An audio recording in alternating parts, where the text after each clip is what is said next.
നിയമാവർത്തനം അധ്യായം 22. വിവിധ നിയമങ്ങൾ. നിന്റെ സഹോദരൻ്റെ കാളയോ ആടോ വഴിതെറ്റി അലയുന്നത് കണ്ടാൽ കണ്ടില്ലെന്ന് നടിച്ച് കടന്നു പോകരുത്. അതിനെ നിന്റെ സഹോദരൻ്റെ അടുക്കൽ തിരിച്ചെത്തിക്കണം. അവൻ സമീപസ്ഥനല്ലെങ്കിൽ അഥവാ നീ അവനെ അറിയുകയില്ലെങ്കിൽ അതിനെ വീട്ടിലേക്ക് കൊണ്ടുപോയി അവൻ അന്വേഷിച്ചു വരുന്നതുവരെ സൂക്ഷിക്കണം. അന്വേഷിച്ചു വരുമ്പോൾ തിരിച്ച് കൊടുക്കുകയും വേണം. അവന് നഷ്ടപ്പെട്ട കഴുത, വസ്ത്രം, മറ്റു സാധനങ്ങൾ ഇവയെ സംബന്ധിച്ചും നീ ഇപ്രകാരം ചെയ്യണം. ഒരിക്കലും സഹായം നിരസിക്കരുത്. നിന്റെ സഹോദരൻ്റെ കഴുതയോ കാളയോ വഴിയിൽ വീണുകിടക്കുന്നത് കണ്ടാൽ നീ മാറിപ്പോകരുത്. അതിനെ എഴുന്നേൽപ്പിക്കാൻ അവനെ സഹായിക്കണം. സ്ത്രീ പുരുഷൻ്റെയോ പുരുഷൻ സ്ത്രീയുടെയോ വേഷമണിയരുത്.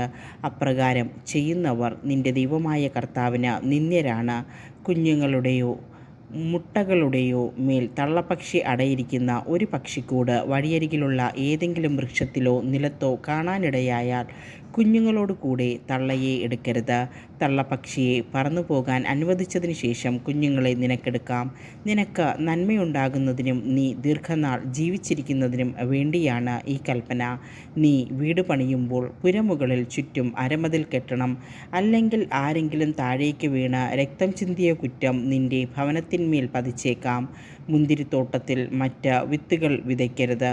വിതച്ചാൽ വിള മുഴുവൻ നീ വിതച്ചതും മുന്തിരിയുടെ ഫലവും ദേവാലയത്തിലേക്ക് കണ്ടുകെട്ടും. കാളയെയും കഴുതയെയും ഒരുമിച്ച് പൂട്ടി ഉടരുത്. രോമവും ചണവും ചേർത്ത് നെയ്ത വസ്ത്രം ധരിക്കരുത്. നിന്റെ മേലങ്കിയുടെ നാലറ്റത്തും തൊങ്ങലുകൾ ഉണ്ടാക്കണം. ദാമ്പത്യ വിശ്വസ്തത. വിവാഹം ചെയ്ത് ഭാര്യയെ പ്രാപിച്ചതിന് ശേഷം അവളെ വെറുക്കുകയും അവളിൽ ദുർനടത്തം ആരോപിക്കുകയും ഞാൻ ഈ സ്ത്രീയെ ഭാര്യയായി സ്വീകരിച്ചു, എന്നാൽ അവളെ ഞാൻ സമീപിച്ചപ്പോൾ അവൾ കന്യകയായിരുന്നില്ല എന്ന് പറഞ്ഞ് അവൾക്ക് ദുഷ്കീർത്തി വരുത്തുകയും ചെയ്താൽ അവളുടെ പിതാവും മാതാവും അവളെ പട്ടണവാതിൽക്കൽ ശ്രേഷ്ഠന്മാരുടെ അടുത്ത് കൊണ്ടുചെന്ന് അവളുടെ കന്യകാത്വത്തിനുള്ള തെളിവ് കൊടുക്കണം.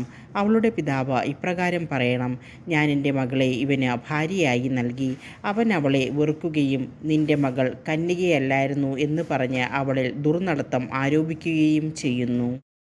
എന്നാൽ എൻ്റെ മകളുടെ കന്യാത്വത്തിനുള്ള തെളിവുകൾ ഇവയെല്ലാമാണ് എന്ന് പറഞ്ഞ് പട്ടണത്തിലെ ശ്രേഷ്ഠന്മാരുടെ മുൻപിൽ വസ്ത്രം വിരിച്ചു വയ്ക്കണം. അപ്പോൾ ആ പട്ടണത്തിലെ ശ്രേഷ്ഠന്മാർ കുറ്റക്കാരനെ പിടിച്ച് ചാട്ടകൊണ്ടടിക്കണം. ഇസ്രായേൽ കന്യകകളിൽ ഒരുവൾക്ക് ദുഷ്കീർത്തി വരുത്തി വെച്ചതിനാൽ അവനിൽ നിന്ന് 100 ശെക്കൽ വെള്ളി പിഴയായി വാങ്ങി യുവതിയുടെ പിതാവിന് കൊടുക്കണം. ജീവിതകാലം മുഴുവൻ അവൾ അവൻ്റെ ഭാര്യയായിരിക്കും. പിന്നീടൊരിക്കലും അവളെ ഉപേക്ഷിക്കരുത്.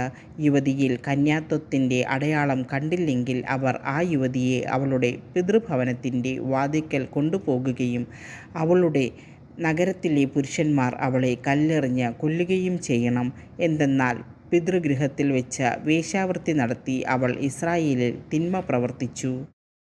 അങ്ങനെ നിങ്ങളുടെ ഇടയിൽ നിന്ന് ആ തിന്മ നീക്കിക്കളയണം. അന്യൻ്റെ ഭാര്യയോടൊത്ത് ഒരുവൻ ശയിക്കുന്നത് കണ്ടുപിടിച്ചാൽ ഇരുവരെയും, സ്ത്രീയെയും പുരുഷനെയും വധിക്കണം. അങ്ങനെ ഇസ്രായേലിൽ നിന്ന് ആ തിന്മ നീക്കിക്കളയണം.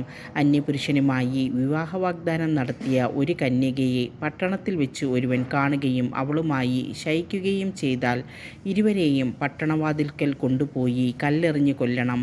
പട്ടണത്തിലായിരുന്നിട്ടും സഹായത്തിനു വേണ്ടി നിലവിളിക്കാതിരുന്നതിനാൽ അവളും അവൻ തൻ്റെ അയൽക്കാരൻ്റെ ഭാര്യയെ മാനഭംഗപ്പെടുത്തിയതിനാൽ അവനും വധിക്കപ്പെടണം.